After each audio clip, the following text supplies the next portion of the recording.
Today we're going to continue our series in Revelation, and we're going to finish chapter 14, and this is going to be part 2. Our focus will be beginning in verse 6 of chapter 14, but as always, we're going to be reflecting on what we've covered up to this point, because the foremost rule that we need to apply in the interpretation of Revelation is to allow it to interpret itself. And the best way to do that is to filter what comes in chapter 14 through what we've already learned up until this point. And even reading ahead, you could also filter it through that. And so keeping Revelation in its context is very helpful in allowing it to interpret itself, because it often does interpret itself if you just read it all the way through and keep it in its context. So I want to encourage you to do that as we continue to go through this series, because there are some very complex chapters that lie ahead and are very dependent upon what the whole of Revelation says to interpret a given chapter or even passage. We're mindful of the timeline as we have made it through these center chapters within Revelation, chapter 11, 12, 13. They're all focused on the time period that you see highlighted in red, using or borrowing the phraseology from Daniel, the 1260 days, 3.5 years, times, and half a time, 42 months, or the time of trouble. That is all describing the period between Christ leaving the earth and his return to the earth. And that has been the major focus. As a setup for going through the rest of chapter 14, I do want to back up again and read chapter 12 and chapter 13, keeping it in its context. And then we'll read through the first 5 verses that we covered last week in chapter 14, and then we'll start breaking down the rest of the chapter. So let's begin reading in chapter 12 and verse 1. And a great sign appeared in heaven, a woman clothed with the sun, with the moon under her feet, and on her head a crown of 12 stars. She was pregnant and was crying out in birth pains in the agony of giving birth. And another sign appeared in heaven. Behold, a great red dragon with 7 heads and 10 horns, and on his heads 7 diadems or crowns. His tail swept down 1/3 of the stars of heaven and cast them to the earth. And the dragon stood before the woman who was about to give birth, so that when she bore her child, he might devour it. She gave birth to a male child, one who is to rule all the nations with a rod of iron. But her child was caught up to God and to his throne. And the woman fled into the wilderness, where she has a place prepared by God, in which she is to be nourished for 1260 days. And war broke out in heaven. Michael and his angels fought with the dragon, and the dragon and his angels fought. But they did not prevail, nor was a place found for them in heaven any longer. And the great dragon was thrown down, that ancient serpent, who is called the devil and Satan, the deceiver of the whole world. He was thrown down to the earth, and his angels were thrown down with him. And I heard a loud voice in heaven saying, Now the salvation and the power and the kingdom of our God and the authority of his Christ have come. For the accuser of our brothers has been thrown down, who accuses them day and night before our God.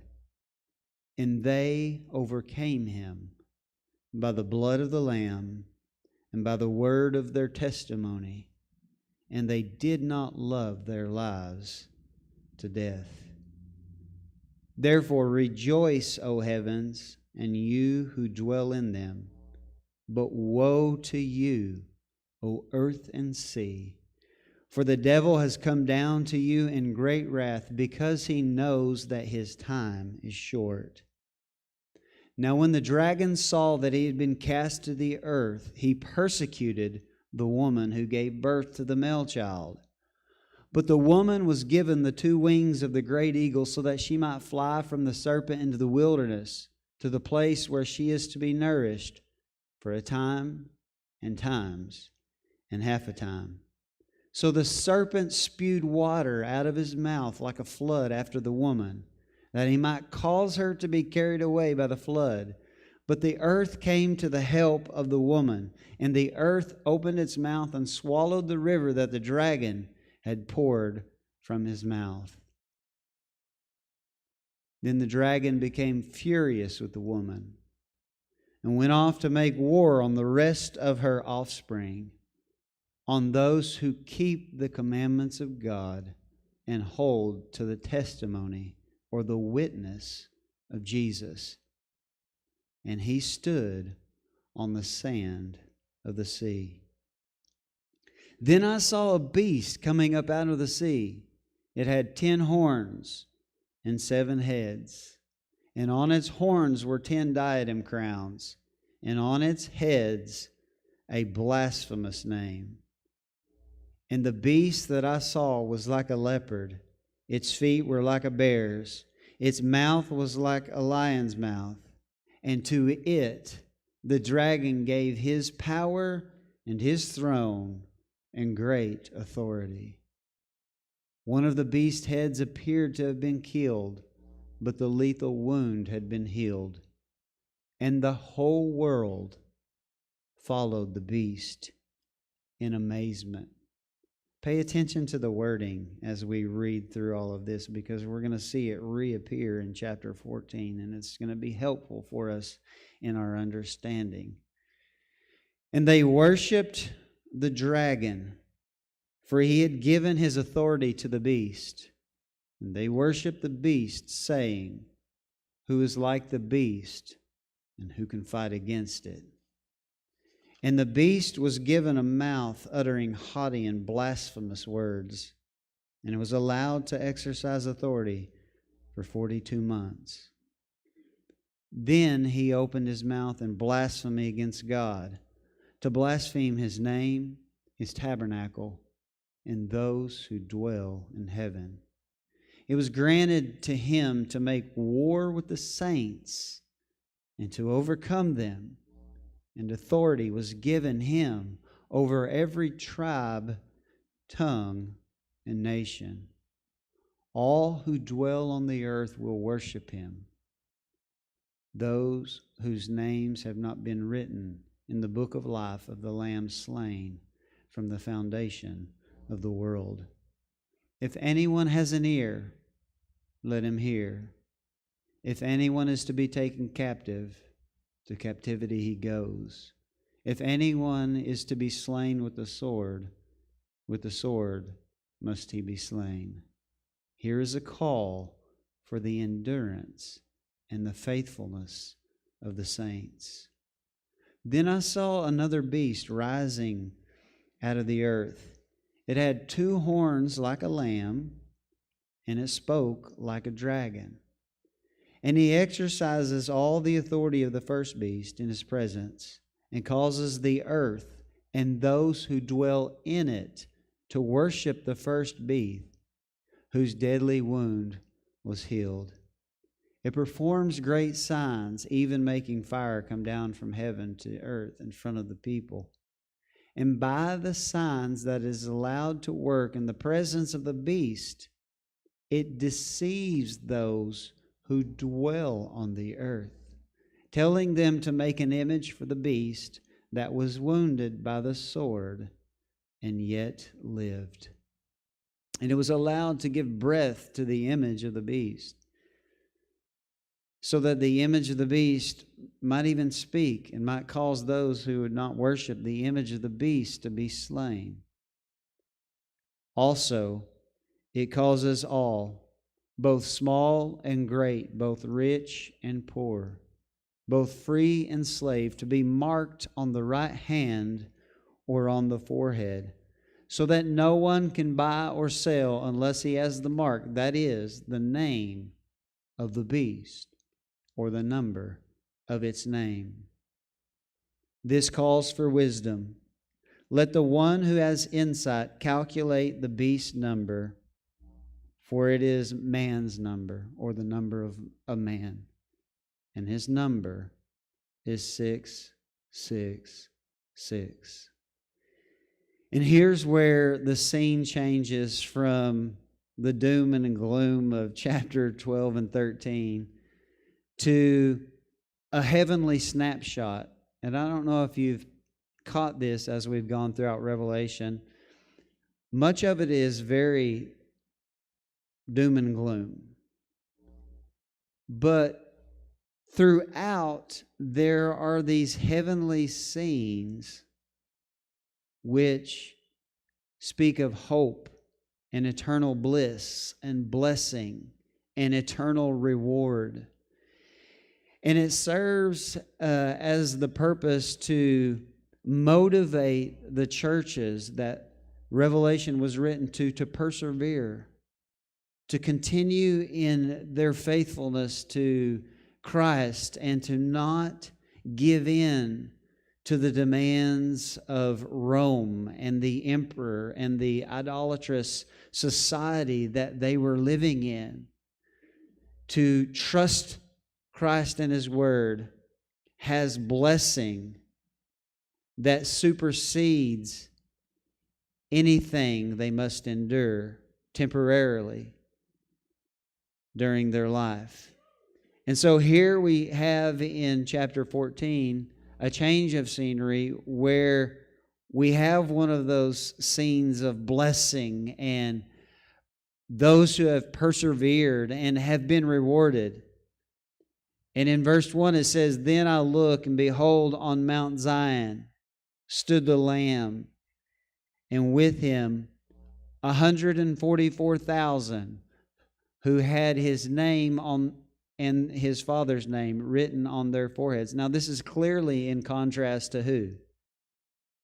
Those who were described at the end of chapter 13, who have the mark of the beast or the name or the number of the beast. And Revelation is drawing a line and creating two groups of people. And that's what we see here, a change from the group that will be judged and temporarily has authority and temporarily prospers and temporarily prevails through compromise and assimilation and following the dragon. But here we have the counterpart, the antithesis, those who have been faithful, those who have been persecuted, those who have even been martyred, who are part of this group. And again, the 144,000 is not literal. It is symbolic. And it represents the faithful of all time. In verse 2 it says, "And I heard a voice from heaven like the roar of many waters and like the sound of loud thunder. The voice I heard was like the sound of harpists playing on their harps. And they were singing a new song before the throne and before the four living creatures and before the elders. No one could learn that song except the 144,000 who had been redeemed or ransomed from the earth. It is these who have not defiled themselves with women." Again, this is euphemistic language. "For they are virgins. It is these who follow the Lamb wherever He goes. These have been redeemed from mankind as firstfruits for God and the Lamb."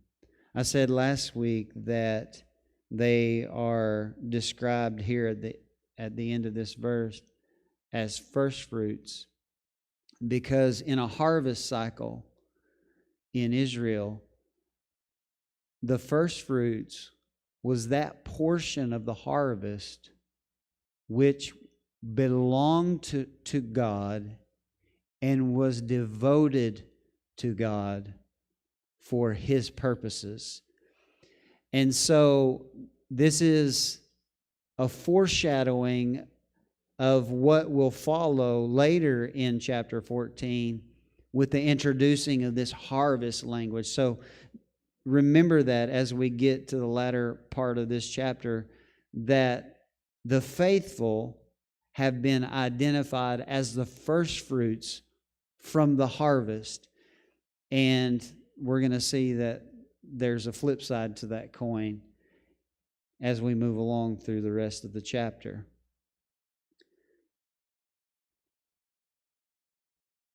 And in their mouth there was no lie, for they are blameless. And here's where we're going to go into a series of visionary scenes that are meant to motivate the hearers within the 7 churches to be faithful. These scenes are not necessarily scenes that are going to literally take place at some point in time and space, if you will. But these are visionary scenes that articulate truth and principle that should motivate the 7 churches and motivate us as well to be loyal to Christ. And I also believe that there is found within these visionary scenes a call to repentance for the wavering within the 7 churches. We see that directly in chapters 2 and 3, where Christ was calling them to repentance in various ways of compromise. And so I think all of this is meant to generate a positive response from the churches. And so I think we're going to see why as we go through the rest of this chapter. In verse 6, then I saw another angel flying directly overhead with an eternal gospel to proclaim to those who dwell on earth, to every nation and tribe and language and people. Now, when we hear the gospel, it's commonly been translated as good news. And so you would think that being the gospel, this is good news. But the gospel, evangelion, part of the gospel is the fullness of the message that Jesus preached. And part of the gospel is that if you do not respond to Jesus in repentance and faithfulness, then judgment will come. And that's been a constant theme that has occurred throughout Revelation. And so we always want to think of the positive side of the gospel, and most certainly there is a positive side.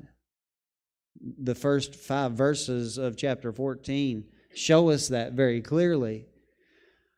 But what I want to prove here is that this angel flying overhead with the eternal gospel and proclaiming it, this is not necessarily a call or an invitation to salvation, if you will, at least in this instance. Because notice that I have something highlighted there. And we focused on this earlier in Revelation, so you should get it right away.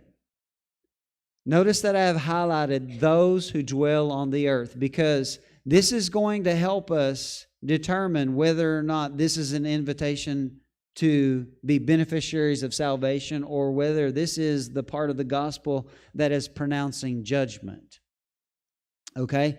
Now, I'll be honest, I want it to be an invitation, but we're going to see that the time for that has come and gone. And part of how we know that is because of who it is addressed to. It is addressed to those who dwell on the earth, and that has been a phrase that has been constantly in association with the unrepentant and the obstinate. I showed you this early on. How many of you remember that? I showed you every occurrence of this phrase in Revelation. Okay, I'm going to show you again, in case you forgot, because the reason why I'm going to show you is it helps us understand the content of the gospel, or at least what is being proclaimed. And we're going to see where it said what is proclaimed, but I want to show you that this is not an invitation for salvation at this point. So let's read through them. In Revelation 3 and verse 10 is where this phrase first appears. And it is addressed to the church in Philadelphia. And Jesus says, "Because you have kept my word about patient endurance, I will keep you from the hour of trial." The hour of trial is the hour of judgment, which is related and associated directly to the day of the Lord. The day of the Lord being a day of blessing, reward, but also a day of what? Destruction and judgment. To keep you from the hour of trial. Why are they going to be kept from the hour of trial? The judgment, essentially. Because they have kept His word about patient endurance. They've been faithful. They've been loyal. They have refused to compromise. I will keep you from the hour of trial that is coming on the whole world, i.e., to try those who what? Dwell on the earth. So those who dwell on the earth are in juxtaposition to those who have been faithful. Do you see that? Okay, if you don't, let me show you chapter 6 and verse 10. This is the opening of the fifth seal. We've looked at this several times. This is the martyrs, those who have been martyred for their faith. And they cried with a loud voice, saying, "How long, O Lord, holy and true, until you judge and avenge our blood on" who? Those who dwell on the earth. So we are creating a profile for those who dwell on the earth. It is the antithesis of those who have kept His word about faithful endurance, patient endurance. And it also is those who persecute and even kill the people of God who maintain fidelity to Jesus and His teaching. Okay? Now let's look in chapter 8 and verse 13. It says, "Then I looked and I heard an eagle crying with a loud voice as it flew directly overhead." And this sounds similar to what we just read in chapter 14. Instead, it's an angel flying overhead, which is why when we went through chapter 8, some scribes had changed it from eagle to angel so that it would mirror what we just read in chapter 14, verse 6. So you can see why they did it, because as far as content and analogy, they do mirror each other. One just has the angel, chapter 14, verse 6, and here in chapter 8, verse 13, as an eagle. And it's crying with a loud voice as it flew directly overhead, "Woe, woe, woe to those who dwell on the earth at the blast of the other trumpets that the three angels are about to blow." And so this is a woe proclaimed over those who dwell on the earth, which again is those who have not stayed true to the faithful perseverance that Christ called for. It is not the group that has been faithful and persecuted or martyred. And we know that the faithful have been sealed or protected from the judgments that are sent on the earth by God, and the final judgment as well. And here, judgment is coming to those who dwell on the earth with the other trumpet blasts that are coming. And then, in Revelation 11, in verse 10, this is a perfect example of allowing Revelation to interpret itself, which is why we're going over it again. In verse 10 it says, "And those who dwell on the earth will rejoice over them." Who is them in chapter 11? The two witnesses, and the two witnesses represent the church. "And those who dwell on the earth will rejoice over them and make merry and exchange presents, because these two prophets had been a torment to those who dwell on the earth." How had they been a torment? Because they preached the truth of God's word, and they didn't like it. And because they didn't like it, they martyred or killed the two witnesses, or the two prophets, or the church that represent the church. We're not done. Chapter 13, verse 8, "All who dwell on the earth will worship him." Who's the him here? The beast, the dragon, both. But it's specifically talking about the beast, but within the context, if you worship the beast, you worship the dragon or Satan. "And all who dwell on the earth will worship him, whose names have not been written in the book of life of the Lamb slain from the foundation of the world." So those, we're seeing very clearly, those who dwell on the earth is not a positive thing. These are not the faithful. It's the antithesis and the persecutor of the faithful. And you could say it a lot of different ways: worshiper of the beast, worshiper of the dragon. Verse 14.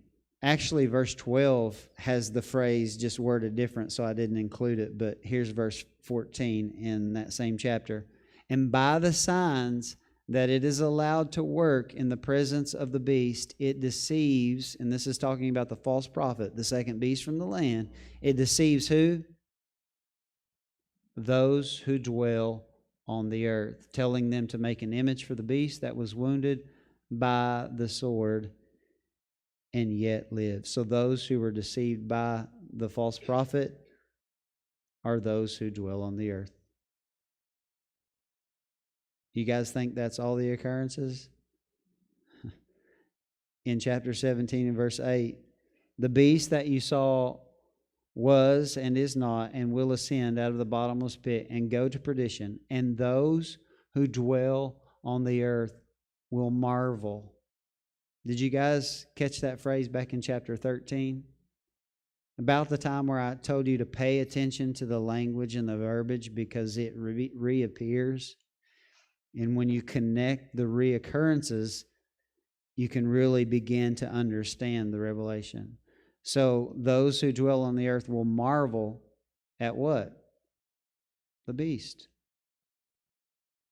whose names are not written in the book of life from the foundation of the world, when they see the beast that was and is not and yet is.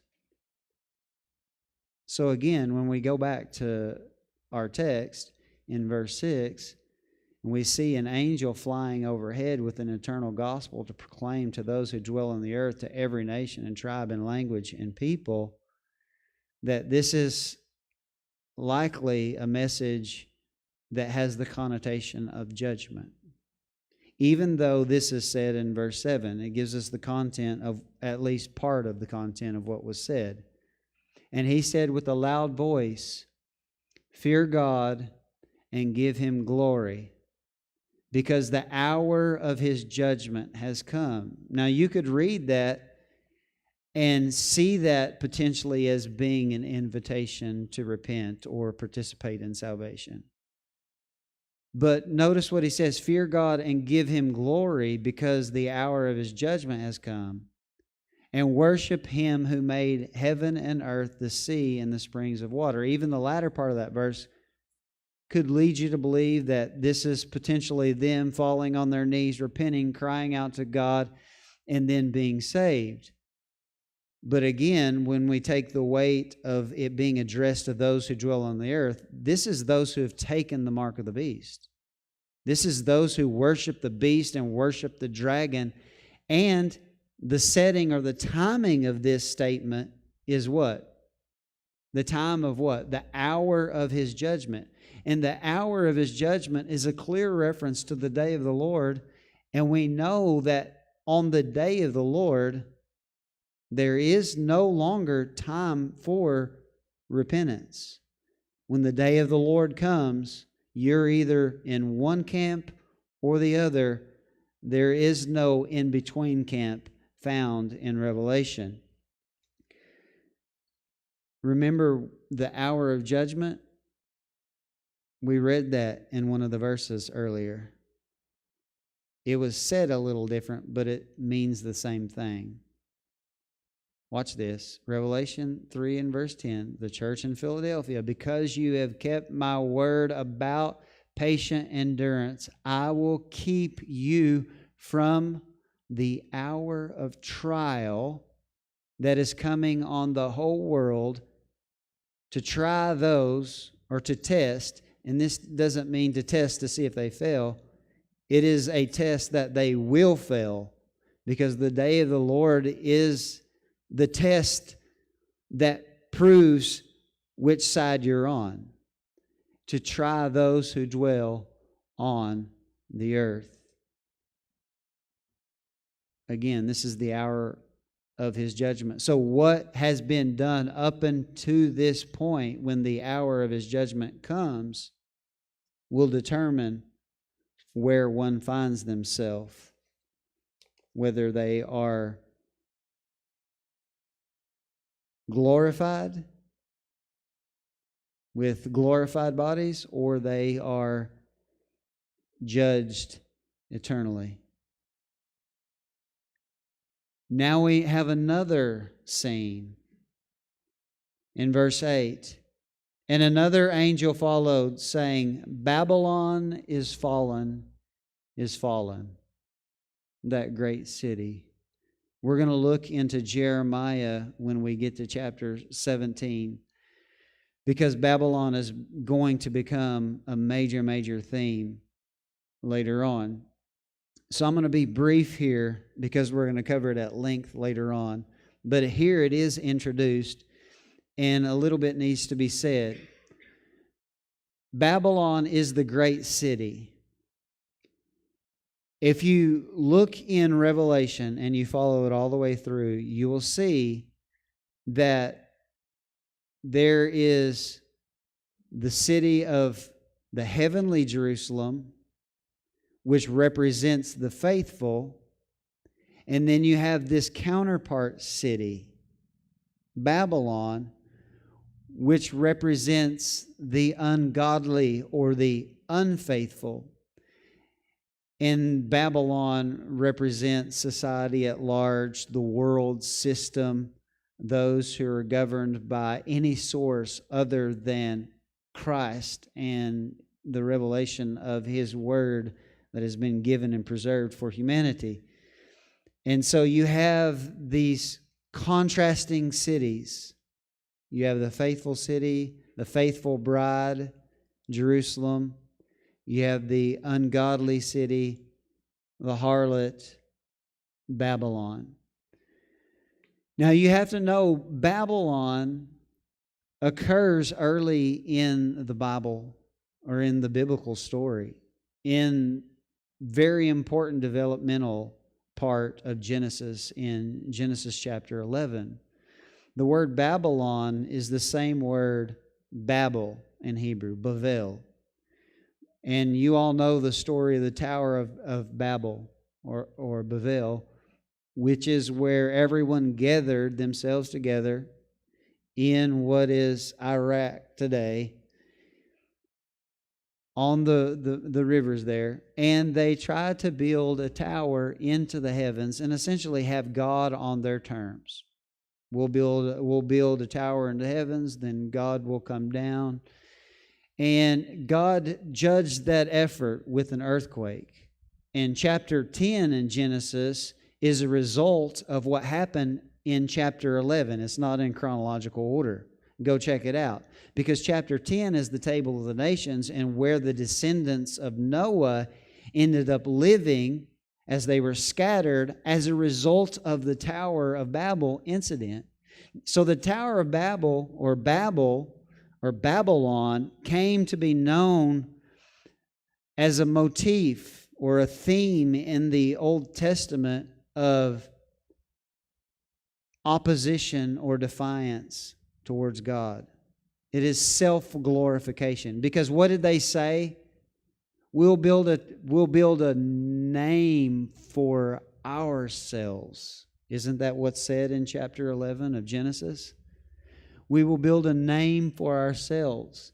And so it's glorification of self, or you could even say it this way, deification of self, which I explained in chapter 13, which is in essence what Satan has been trying to get humans to do, which is what he did, which is when you refuse to submit and obey the creator of the universe, you are functionally assuming the throne. Because you are, in a sense, calling the shots. I'm going to do what I want to do. And that's what Babylon came to represent. If you want to know more about Babylon, just read Jeremiah. Because Babylon also became this nation later on, and they were known as being a major enemy of God's people. And God even used them in taking them into exile, destroying the Temple of Solomon.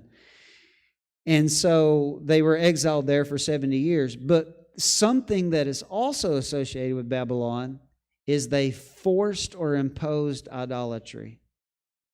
If you guys remember the story in Daniel, they're in Babylon, and what does the king do? He makes an image of himself, and he says, if you don't bow to the image of himself, self-deification, I'm going to kill you. And you can read that story in Daniel.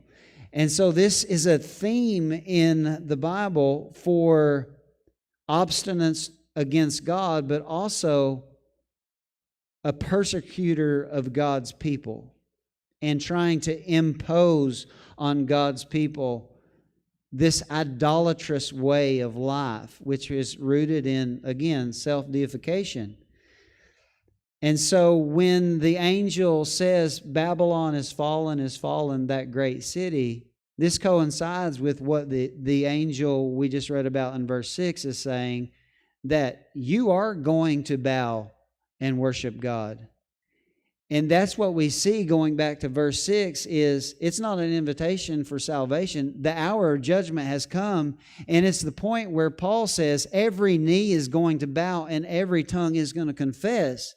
It's just that when it takes place at the time of the judgment, if you waited until that time and you're pretty much forced to, it's too late as far as determining where you will end up being rewarded or judged. And so here we have Babylon being judged, the world system being judged, those who dwell on the earth being judged. And it goes on and says, because she has made all nations drink of the wine of the wrath of her fornication. Or you could say it better to understand it, the wine of her fornication that is going to lead to wrath, because we're going to see that develop in the verses that follow. So what is the wine of her fornication? Is this literal? No.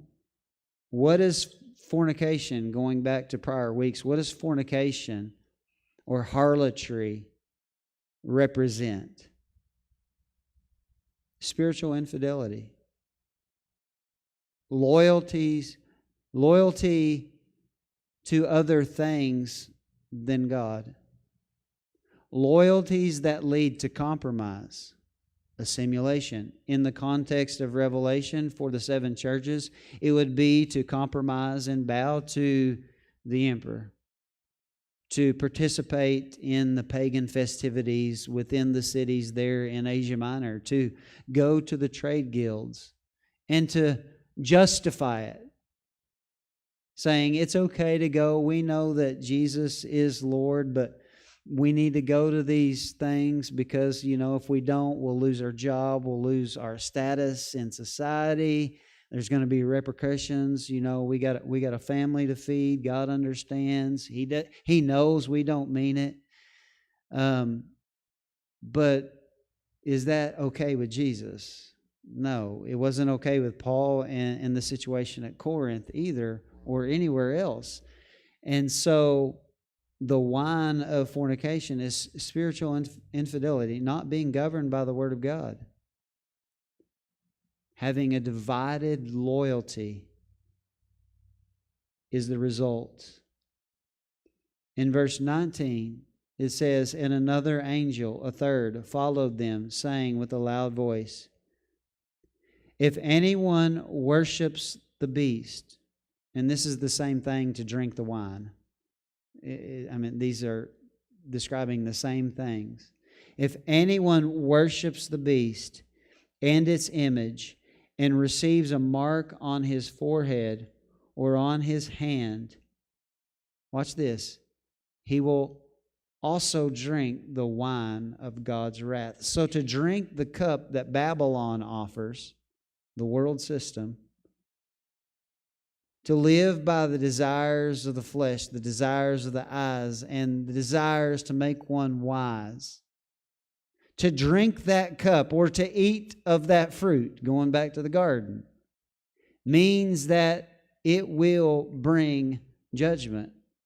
He will also drink the wine of God's wrath. So the cup of compromise, the cup of assimilation, the cup of self-glorification and self-deification. Instead of being Jesus and saying, "Not my will, but thine be done," you're governed by, "I'm going to do what I want to do," regardless of what God has said, regardless of what Jesus requires.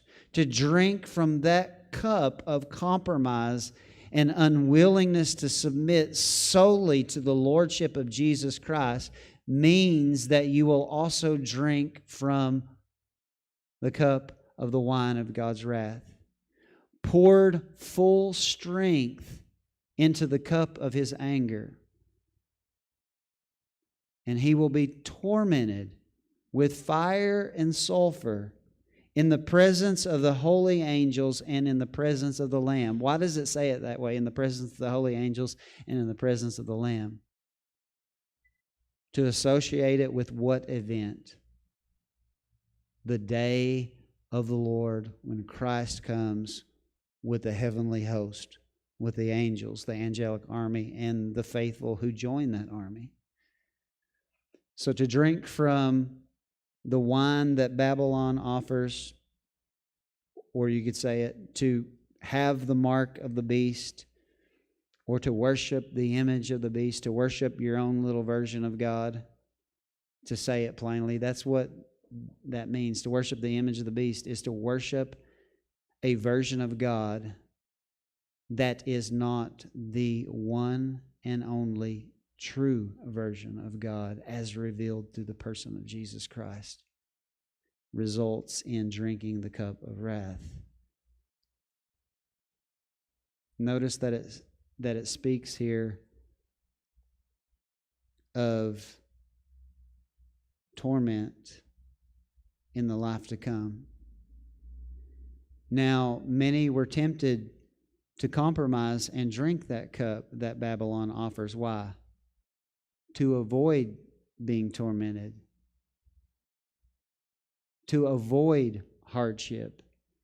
to avoid suffering, to avoid even death. But in the end, what will end up happening?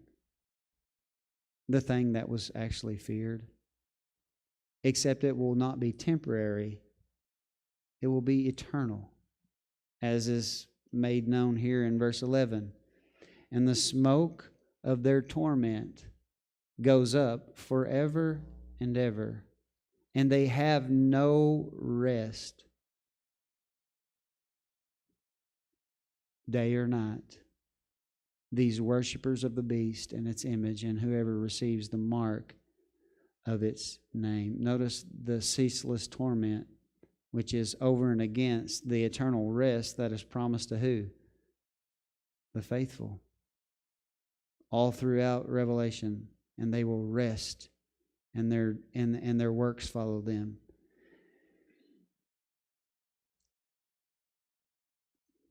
The question is, do you want to pay now or pay later? Do you want to pay temporarily or pay forever? Because there is a price for compromise. Yes, if you compromise, there is no doubt about it. If you compromise with the world system, it will in many ways make your life here on earth easier. It will. That's why people do it. Because it brings temporary relief.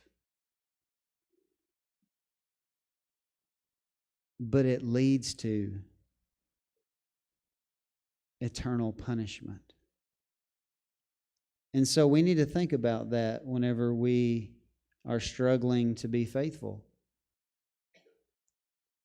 That it has eternal ramifications on an eternal level. Or when we find life being difficult, because there are seasons in life that are far more difficult than other seasons in life. It's not like, as a Christian, your whole life is equally difficult throughout. There are highs and lows to the difficulty that you face. And a lot of it is out of your control. A lot of it is based on how people respond to you, who is associated with you, where you work. I mean, there are so many external factors that will determine the level of resistance and the price you will have to pay. And so it may vary at different times in life. But rest assured, no matter how difficult it gets, we should have the mentality that compromise is not an option, because we are focused on pleasing God, and we know that it will pay off in the end. Because this life is so short in comparison to eternity. And so even if we had the duration of our life that was extreme suffering because of our faith and our fidelity to Christ, it would still be worth it. And so this would have been a motivating part of this passage here in chapter 14 for the 7 churches, because there were a few of the churches that were experiencing pretty extreme persecution. And so this would have been very encouraging to them, for them to see these promises and these glimpses, like the early part of chapter 14, where the reward is there. And then you have these scenes where the punishment is avoided. This can be avoided by being faithful, which is why verse 12 says this: here is a call for the endurance of the saints, those who keep the commandments of God and their faith in Jesus, or more appropriately said, and the faith of Jesus. The faith being what Jesus represented and what he taught, as we see earlier in chapter 2, where he references the church in Pergamos, chapter 2 and verse 13. I don't have the slide, but he says, you have not denied my name. You have kept my faith. It's talking about the principles and the words that Jesus spoke to the church to govern the church there at Pergamos. And so there is a call for endurance of the saints because Babylon is a reality. The beast is a reality in all ages for all people. And the beast makes war with the saints. And so there is a call for endurance on the saints' part in light of these realities. And I want to show you the comparison of this verse to chapter 12 to show you that you can safely mark out in your Bible, if you have a Bible and you don't care to write in it, their faith, because there is not in the Greek. It's the faith of Jesus. It's in the genitive case in the Greek, which is possessive. So it is the faith belonging to Jesus. Again, highlighting that it is the teaching of Jesus, the words of Jesus. So let me show you a parallel to drive that point home. In Revelation 12, verse 17, it says that the dragon became furious with the woman and went off to make war on the rest of her offspring, that being those who keep the commandments of God and hold to the testimony or the witness of Jesus. Now, going back to John's gospel, Jesus called his testimony or his witness, he associated that with the words that he was speaking. And he was attributing those words or that testimony directly to God, because he says in John's gospel, he was sent by God, and he was sent to bear record of the words of God and the judgments of God. And so the testimony of Jesus, the faith of Jesus, is the teaching of Jesus that he gave while he was here during his earthly ministry. Here's another example in chapter 13 of the call for perseverance. And again, notice where it's placed. If anyone's to be taken captive, to captivity goes. If anyone's to be slain with the sword must he be slain. Here is a call for the endurance and faith of the saints. In other words, in this verse, he's saying some of you will be taken captive. Some of you will be killed with the sword. Here's a call for the endurance. No matter what you face, be faithful and endure. Keep the commandments of God and the faith of Jesus. What is that telling us? That it will be easy or hard? Hard. That kind of makes sense because that's Jesus. That's the way Jesus said it would be, right? The narrow way or path is what? Difficult. It is difficult. And because it is difficult, many will not stay on that path. But Revelation is showing us, stay on that path. It'll be worth it. Here's why. Look at the blessing. Look at the rest. Look at the promises. Look at the alternative. Goodness. Verse 13. And I heard a voice from heaven saying, write this. Again, it follows verse 12 that calls for the perseverance of the saints. Write this, blessed are the dead who die in the Lord from now on. Blessed indeed, says the Spirit, that they may what? That they may what? That they may rest. Over and against who? Those who worship the beast. What do they get? No rest. No rest day or night. They get eternal torment. But those who patiently endure or persevere, they have rest from their labors, for their deeds follow them. As any and every and all humans, they will be judged by their works. And they will finally be able to rest in eternity. In verse 14 is going to begin two portions that mirror each other. Verses 14 through 16, which is a scene of harvest, and then 17 through 20, which is a scene of harvest. Now, it has been interpreted two different ways. First, it has been interpreted that verses 14 through 16 is the harvest or the reaping of the faithful, and then 17 through 20 is the reaping or the harvest of the unfaithful. I believe that it is specifically focusing on the harvest of the unfaithful. It's just showing us it in two different scenes. Because oftentimes in Revelation, you'll have a scene and then another scene that interprets a scene. Going back to chapter 7, remember, you have the 144,000 and then you have the great multitude. And the latter interprets the former. And I think that's what we have going on here, where these two scenes, speaking of harvest, are in a judgment context. Now, the first 5 verses of this chapter are showing us the first fruits. That harvest is already shown in the first 5 verses. This is the rest of the harvest. So you got the first fruits, that portion of the harvest which belongs to God. We already see the heavenly scene of those in verses 1 through 5. Now here in the rest, verses 14 through 20, we're going to see two scenes where you have a harvest of the unfaithful, and that's going to be the focus. And hopefully I'll be able to make this very clear for you. In verse 14, then I looked, I'm going to read through verse 16, and then I'm going to come back to verse 14 and kind of try to unpack it.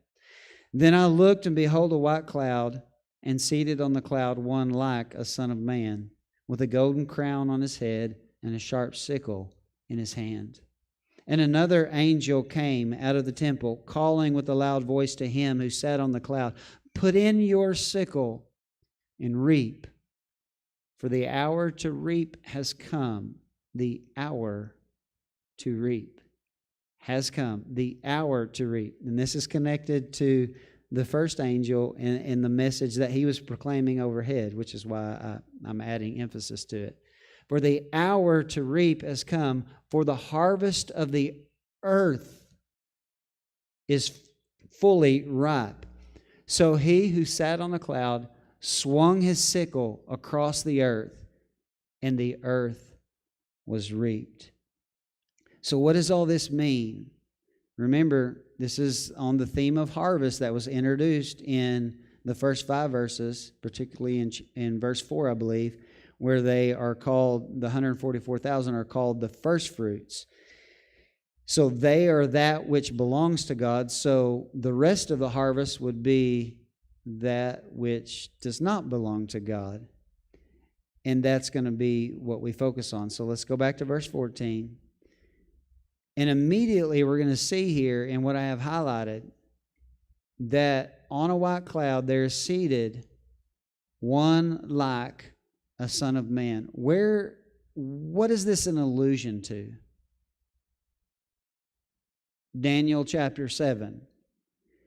And John has alluded to or quoted from or borrowed from Daniel a whole lot, especially Daniel chapter 7.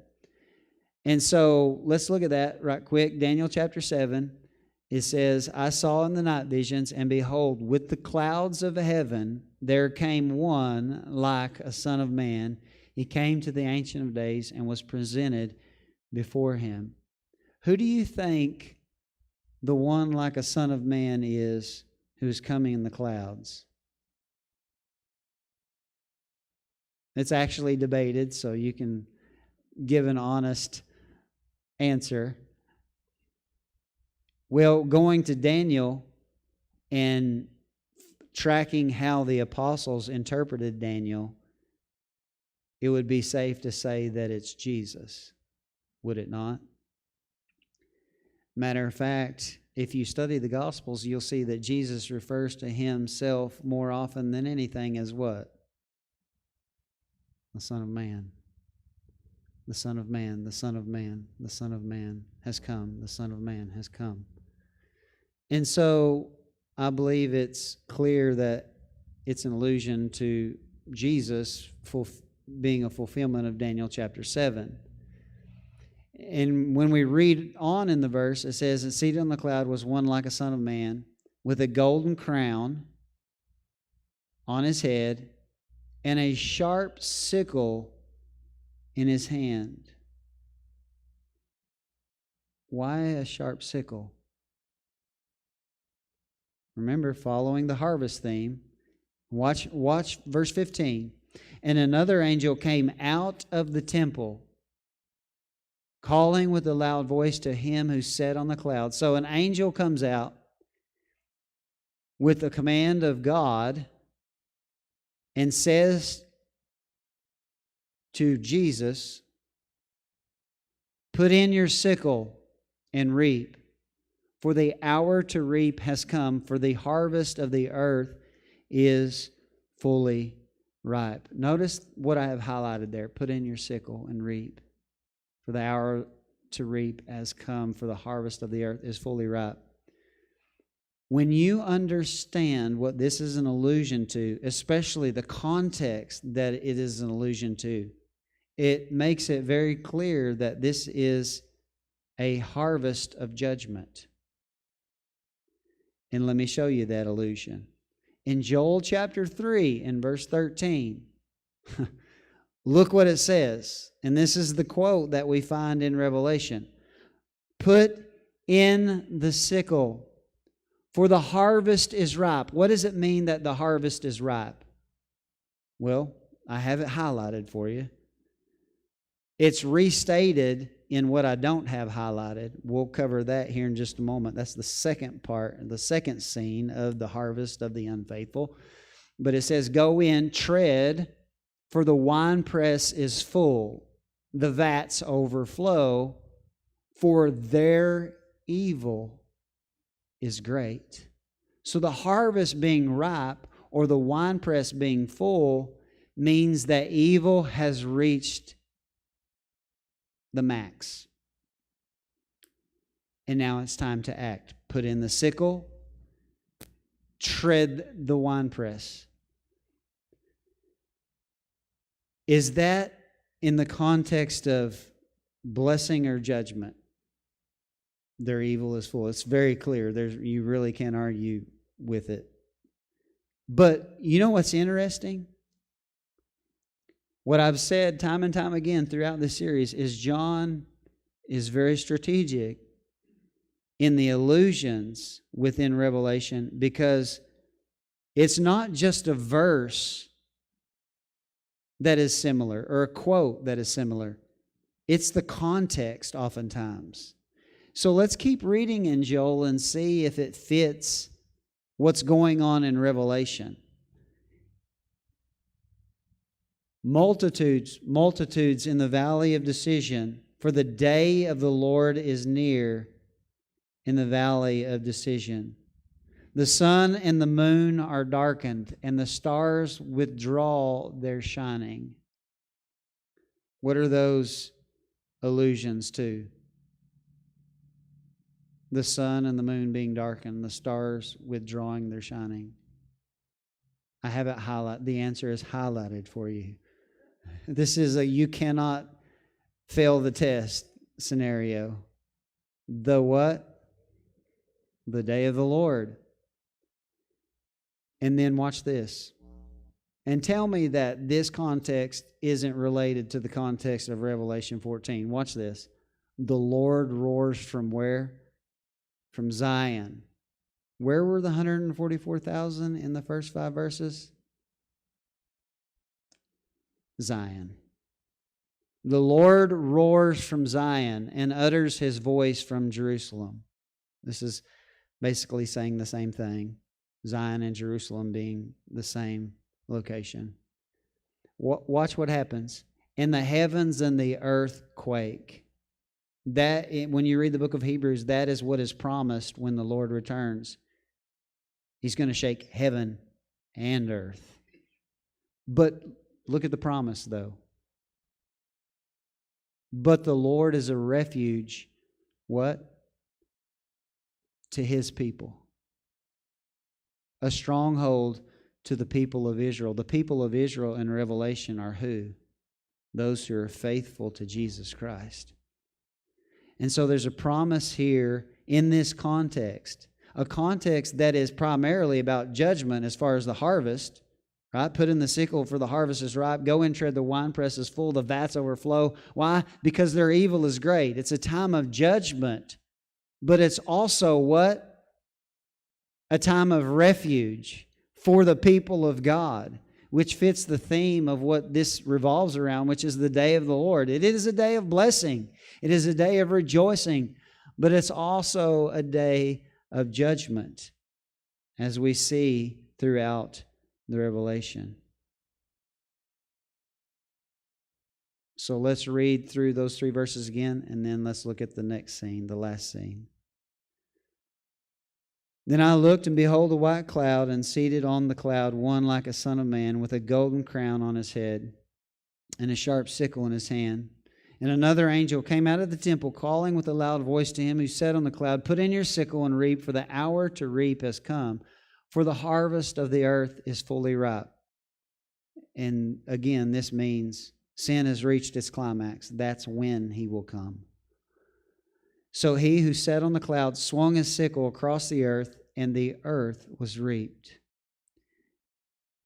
Then another angel came out of the temple, and he too had a sharp sickle.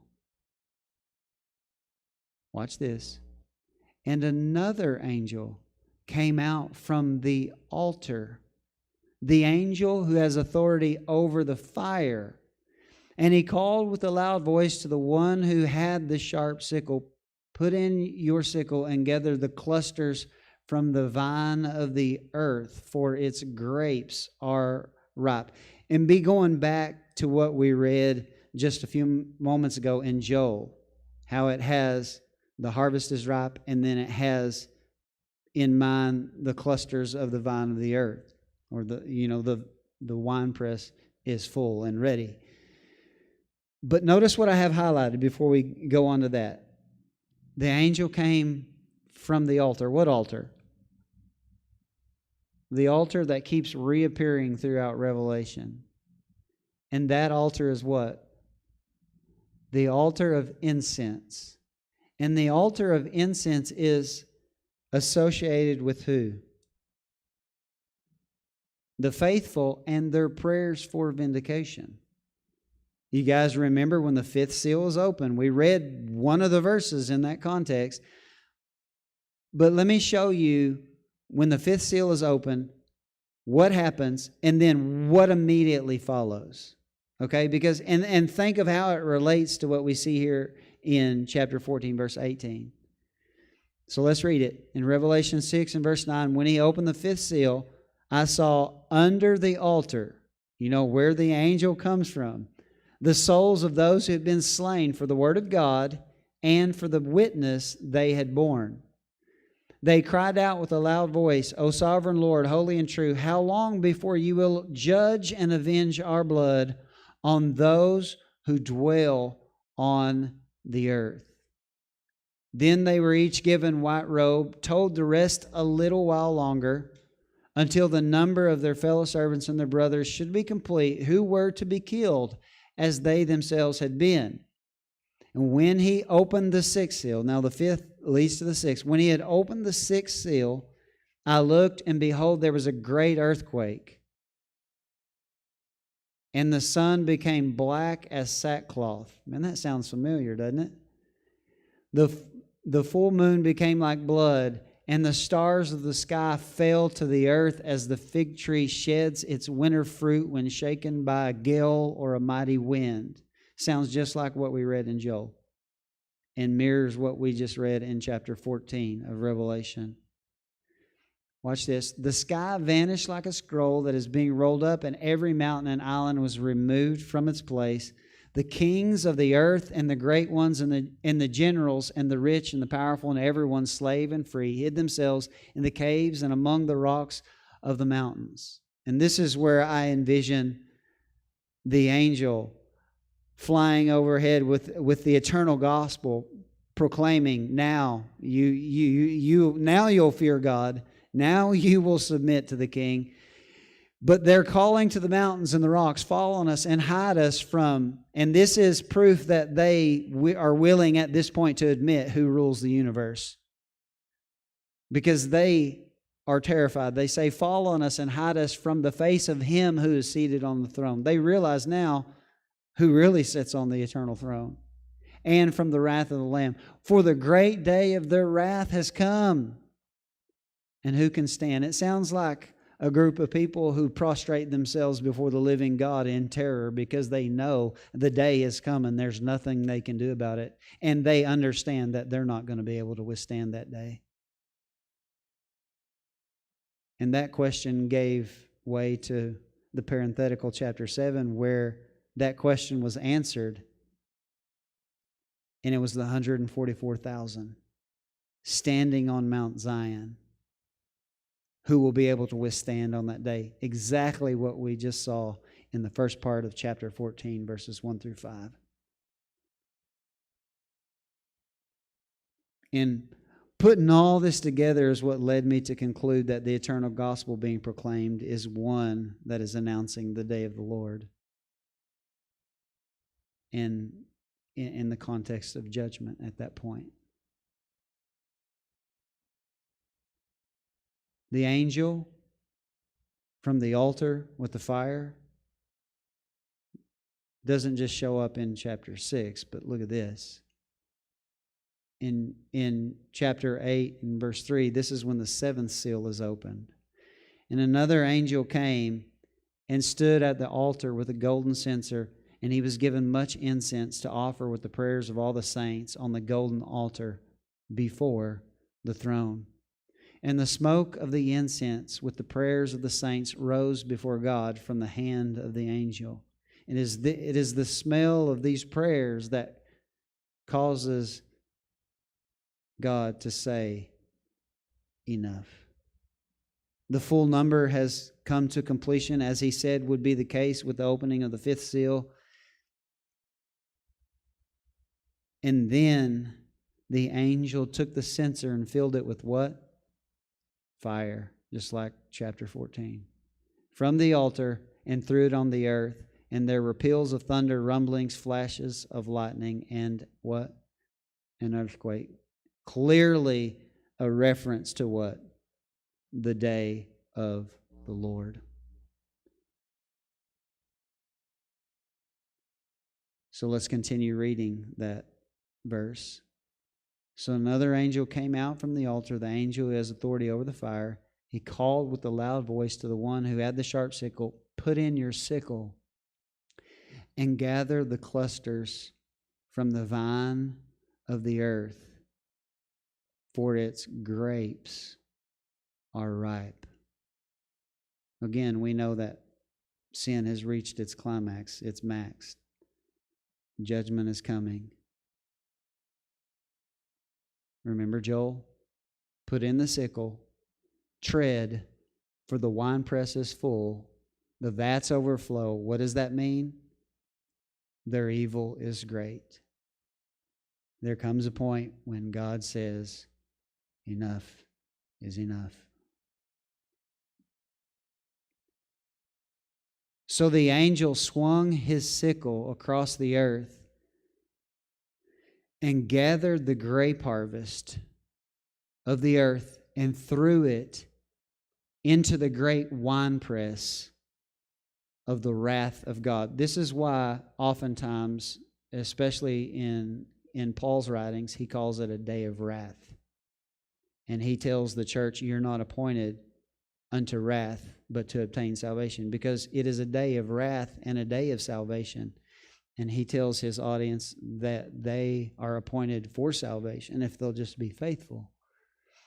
But here we have the context of judgment clearly, because the reaping and the gathering of the grape harvest is to take the grapes and to throw them into the winepress of the wrath of God. Which is why earlier it was said that Babylon offered the cup of the wine of the wrath of fornication. And I told you that it should be the wine of fornication that results in wrath. And that's why right here. Because that is exactly how it will end. To drink the cup that this world offers, to eat of the fruit that Satan says to be eaten from, results in the judgment of God. We're going to see this expression will occur in chapter 19. And I'm going to show you that chapter 14, after verse 5, is a context of judgment. Because you can't argue that Revelation 19 is speaking of the day of the Lord on the side of judgment when He returns. Watch this. Revelation 19, verse 15. From His mouth comes a sharp sword with which to strike down the nations, and He will rule them with a rod of iron. He will tread the winepress of the fury of the wrath of God, the Almighty. This and Revelation 14, verse 19, are an allusion to Isaiah 63. We'll probably look at this again later on, but I want to show you a portion of that, and you'll see why he borrows from Isaiah 63. Isaiah 63 says, I have trodden the winepress alone, and from the peoples no one was with me. I trod them in my anger, and I trampled them in my wrath. Their lifeblood spattered on my garments and stained all my apparel. For the day of vengeance was in my heart. And I should have highlighted year of redemption, because that captures the contrast. It's a time of redemption, and it's a time of vengeance. And the year of redemption had come. I looked, but there was no one to help. More appropriately, literally in the Hebrew, there was no ozer, there was no helper. How many of you know the king doesn't need anyone to help him on that day? He will speak the word, and that will be what happens. I looked, but there was no helper. I was appalled, but there was no one to uphold. So my own arm brought me salvation, and my wrath upheld me. Again, it's capturing the dualism of that day. It's a day of salvation and a day of wrath. I trampled down the peoples in my anger. Watch this. I made them drunk in my wrath. To drink the cup of Babylon is to drink from the cup of the wrath of God. I made them drunk in my wrath, and I poured out their lifeblood on the earth. Remember that last part, because you're going to see it in verse 20 of Revelation 14. So let's read 19 again. So the angel swung his sickle across the earth and gathered the grape harvest of the earth and threw it into the great winepress of the wrath of God. And the winepress was trodden. Remember what we just read there in Isaiah? The winepress was trodden. Where? Outside the city. Before we read the rest of that verse, why does it say outside the city? What city? Well, there are two cities in Revelation. There's the heavenly Jerusalem, and there is the earthly Babylon. Which city do you think is in view here if it's outside the city? Apart from the city, the heavenly Jerusalem. The Mount Zion that we see in verse 1, where the 144 are with the Lamb. The winepress was trodden outside, you could say, the New Jerusalem, the heavenly Mount Zion. And that phrase, outside the city, mirrors, just to give you an understanding of what it means to be outside the city, to belong to Babylon. It said in Revelation 22, and there's a textual variant here, so I'm going to read both of them. In the New King James, it says this: "Blessed are those who do His commandments, that they may have the right to the tree of life, and may enter through the gates into the city. But outside are dogs and sorcerers and sexually immoral and murderers and idolaters and whoever loves and practices a life." Now let me show you the textual variant, and it's captured in the ESV, and it's probably the original, although it means the same thing. Notice the first part that I have highlighted: blessed are those who what? Do His commandments. But watch how the ESV has that. Blessed are those who wash their robes. Okay? The ESV has the best manuscript evidence to support it being the original. But I can say this: they both mean the same thing. Because to wash your robe is to do His commandments, right? Because the clean and white linen is what? The righteous deeds of the saints.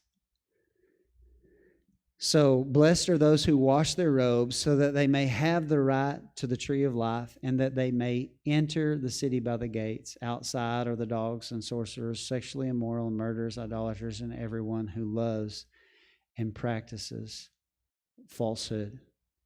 So when it says the winepress was trodden outside the city, this is speaking of the judgment of unbelievers, those who lived how they wanted to live and didn't submit to the lordship of Jesus Christ.